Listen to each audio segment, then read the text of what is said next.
Hello mga motorista and welcome to another episode of Motorista Adventures. For this video, let's talk about the all-new Ford Territory and specifically the Titanium X, which is priced at $1,599,000, their introductory price dito sa Pilipinas.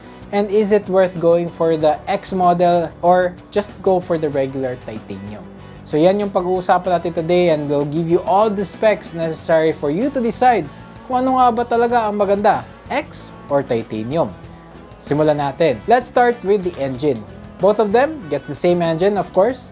So 1.5 liter direct injected turbocharged gas engine. It is a new engine from the previous model. Hindi siya related from the previous model. 160 PS of max power.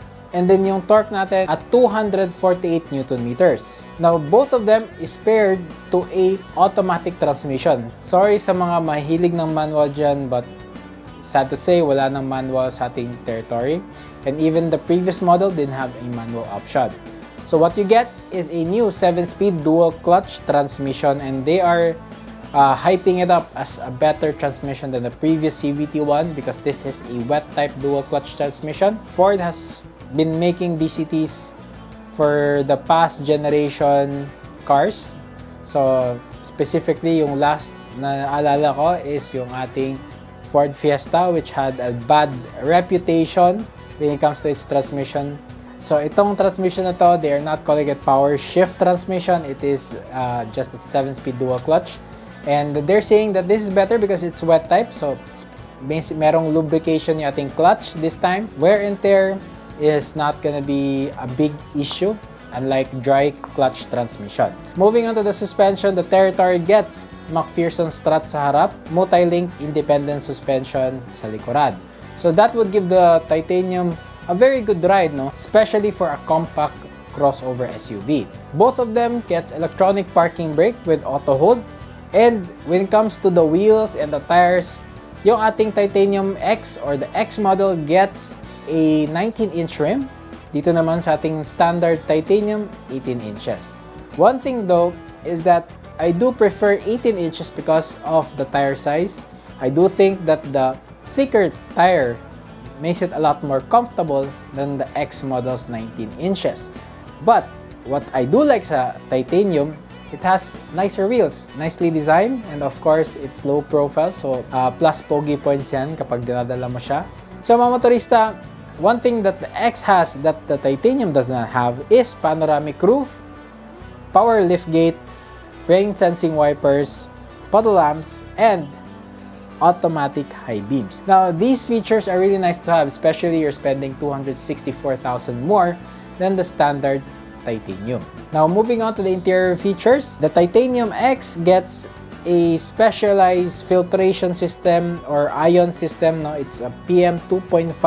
Meron tayong package tray, meron tayong perforated leather seats. And talking about leather seats, I do like the interior sa X than the standard Titanium because it doesn't have that blue interior combination. I really like that it's a more standard looking interior, black dash, a little bit of the white leather sa seats natin, and then also meron tayong gloss black, chrome, wood trim. So a lot is going on when it comes to the materials on the Territory, especially on the X model. Meron tayong ventilated driver seats, exclusive yan for the X model, which I really do like, no? Especially in our climate. Palagi kong sinasabi na maganda yung ventilated seats because less yung pawis sa likod mo. And also, yung seats natin is perforated. The one thing na meron silang dalawa is power driver seats, no? Both of them gets 10-way adjustability, which is really good. Most competitors only gets 8 adjustments. Meron tayong 12-inch infotainment display, which houses your climate control functions as well. So meron tayong Apple CarPlay and Android Auto. Both of them gets wireless connectivity, which is really good. Meron din tayong extra 2 speakers sa ating Titanium X for a total of 8 speakers. Dito sa ating Titanium, only get standard 6 speaker setup. Now, moving on to the driver display, yung ating Titanium X, meron siyang 12-inch driver display. In comparison naman, yung Titanium natin, meron lang siyang 7-inch color display. Now, I'm pretty sure na most of you, if you want the latest and greatest, the bigger screen, go for the X. It doesn't matter to you kung gaano kalaki or gaano ka-small yung screen, as long as you save a little bit of money and it's still a color screen, go for the titanium, di ba?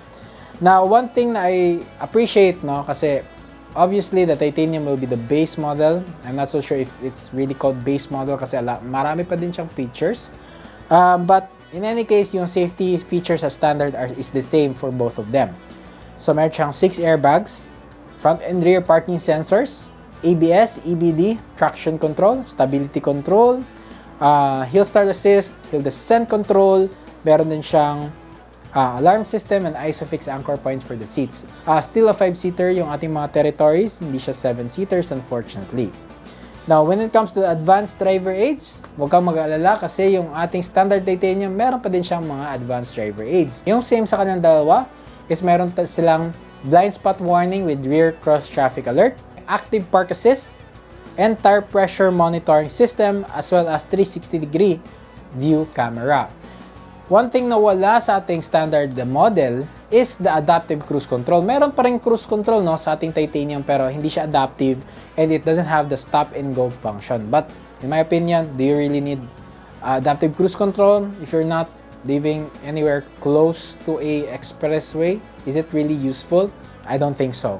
Dito sa other features niya, meron siyang forward collision warning, autonomous emergency braking, lane departure warning, and lane keeping aid, and collision mitigation system. So here's my take on both of the models.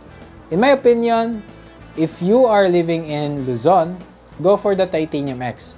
Lots of features, lots of safety aids, especially if you're like going onto the highway or expressway and just chill, and then, you know, you have all those assistants with you. Add to that, meron kang maraming additional features na wala sa ating titanium.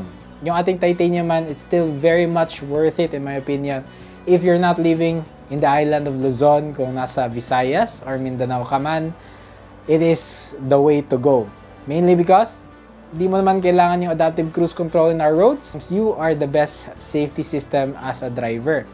And with no expressway here, you cannot really utilize all the advanced safety features. But if you have the money, go for the X.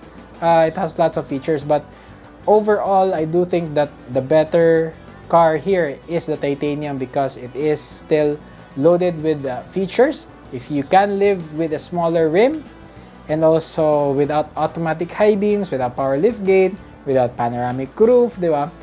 Basically, these cars are the same. They will eventually feel the same once you ride them. Underneath, it's the same car. It's just the features. Kung bibili kayo ng Ford Territory for the 2023 model year, which one would you go for? Titanium X ba? Or the standard titanium? Let me know down sa ating comments. Maraming salamat sa pag-check out ng ating video for today. So, Mias 2023, if you want to check out the latest car technology for in the Philippines, no, check out Mias 2023. Punta kayo doon.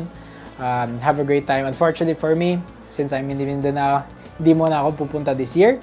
Maybe next year, kung merong Toyota display, I do think I'll go. But now, I don't think there's enough manufacturers, no, to warrant that I'll have to go there. So yan mga motorista, once again, this is Adrian. You are watching Motorista Adventures.